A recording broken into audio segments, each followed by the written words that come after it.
இன்று அமைச்சர் பொன்முடி அவர்கள் மீதான தண்டனை அறிவிக்கப்பட்டிருக்கிறது. திராவிட முன்னேற்ற கழகத்தினுடைய அமைச்சர்கள் பல்வேறு நபர்கள் மீது இம்மாதிரியான குற்றச்சாட்டுகள், ஒரு சிலருக்கு தீர்ப்பு கொடுக்கப்பட்டிருக்கு, ஒரு சிலருக்கு வழக்கு பெண்டிங்ல இருக்கு. இதற்கு முன்பாக செந்தில் பாலாஜி அவர்கள் சிறைக்கு சென்ற போது இந்த அரசு அவரை அமைச்சர் பதவியிலிருந்து நீக்காமல் இலாக்கா இல்லாத அமைச்சராக இன்று வரை தொடர செய்து கொண்டிருக்கிறது. இது மிகப்பெரிய ஒரு அவமானம். இப்போது தொடர்ச்சியாக இன்னொரு அமைச்சரும் தண்டனை பெற்றிருக்கிறார். உச்சநீதிமன்றத்தில் லில்லி தாமஸ் வழக்கின்படி உடனடியாக அவர் தகுதி இழப்பு செய்யப்படுவார்.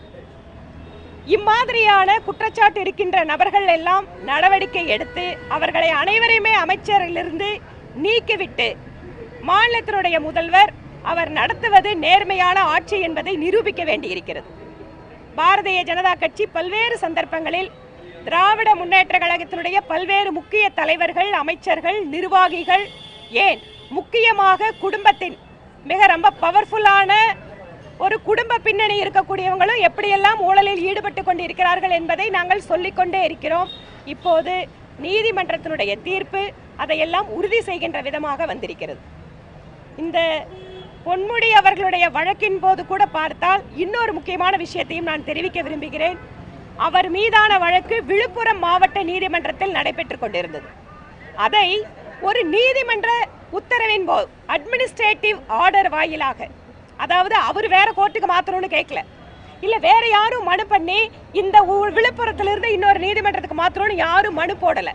ஆனால் அப்போது உயர்நீதிமன்றத்தில் பொறுப்பில் இருந்தவர்கள் அந்த வழக்கை விழுப்புரத்திலிருந்து வேலூருக்கு மாற்றி அந்த விசாரணை கூட அந்த மாவட்ட நீதிபதி ஓய்வு பெறக்கூடிய 1 மாத காலத்திற்குள்ளாக விசாரித்து முடித்து அவர் விடுதலை செய்யப்பட்டிருக்கிறார். இது என்ன மாதிரி காட்டுதுன்னா, அமைச்சர்கள் ஊழல் குற்றச்சாட்டுகளில் அல்லது எம்எல்ஏக்கள், எம்பிக்கள் ஈடுபட்டு தண்டனை பெறுவது ஒரு புறம், இன்னொரு புறம் இவர்களுக்கு உதவுகின்ற நீதித்துறையில் இருக்கின்ற நபர்கள் மீதும் நடவடிக்கை பாய வேண்டும். இந்த வழக்கு அதற்கு மிகச்சிறந்த உதாரணமாக இருக்கிறது. ஏனென்று கேட்டால், சூமோட்டோ அட்மினிஸ்ட்ரேட்டிவ் ஆர்டர் மூலமா விழுப்புரம் கோர்ட்டிலிருந்து வேலூர் கோர்ட்டுக்கு இந்த வழக்கை மாற்றி இந்த வழக்கிலிருந்து குற்றவாளிகளை விடுதலை செய்ய வைத்திருக்கிறார்கள். இதற்கு உடந்தையாக இருந்த அத்தனை நீதிமன்ற அலுவலர்கள், அந்த சம்பந்தப்பட்ட நீதிபதிகள் மீதும் நடவடிக்கை எடுக்க வேண்டும் என்பது எங்கள் கோரிக்கை. இன்றைய தினம் கோவையில் பார்த்தீங்கன்னா முன்னாள் அமைச்சர் பொங்கலூர் பழனிசாமி மகன் பைந்தமிழ் பாரி வீட்டில் கர்நாடகா போலீசார் சோதனை நடத்திட்டு வராங்க. அது குவாரிகள், கர்நாடகாவில் இயங்கக்கூடிய குவாரிகள் சட்ட விதிமீறல்கள் தொடர்பான இந்த ரைடு நடந்துட்டு இருக்கு. இது எப்படி பார்க்குறீங்க? இல்லை, திராவிட முன்னேற்ற கழகம் ஊழலின் மறுவடிவம், அதிகார துஷ்பிரயோகத்தை தங்களுடைய சுயலாபத்திற்காக பயன்படுத்துகிறார்கள் என்பது இன்று நேற்றல்ல, பன்னெடுங்காலமாக திராவிட முன்னேற்ற கழகத்திற்கு இருக்கின்ற குணாதிசயம்.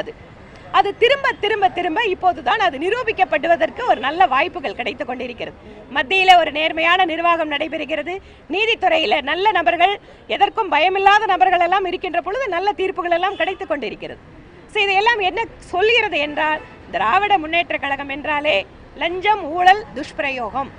இப்போ இந்த சிபிசிஎல் நிறுவனத்திலிருந்து கசிந்த எண்ணெய் காரணமாக அந்த எண்ணூர் துறைமுகம் முழுவதும் பாதிக்கப்பட்டிருக்கு. பேரிடர் காலங்களில் இது போன்ற ஏற்படுவதை நம்ம தவிர்க்க முடியாது என்ற போதும் அது முதற்கட்டமாக பார்த்தீங்கன்னா மீனவர்கள் உள்ளிட்டவங்க அதை அகற்றியிருக்காங்க.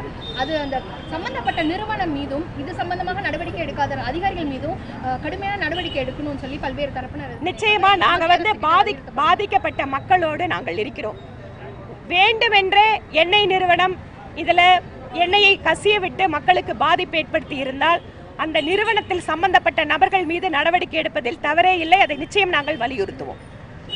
மக்களுடைய பாதுகாப்பு என்பது மிக மிக முக்கியமானது. புதிய தலைமுறை சேனலை யூடியூப்ல சப்ஸ்கிரைப் பண்ணுங்க. புதிய தலைமுறை சோஷியல் மீடியா ஹேண்டில்ஸ் ஃபாலோ பண்ணுங்க. புதிய தலைமுறை ஆப்பை டவுன்லோட் பண்ணுங்க. டிஜிட்டல் தளங்களில் புதிய தலைமுறை எங்கேயும் எப்போதும்.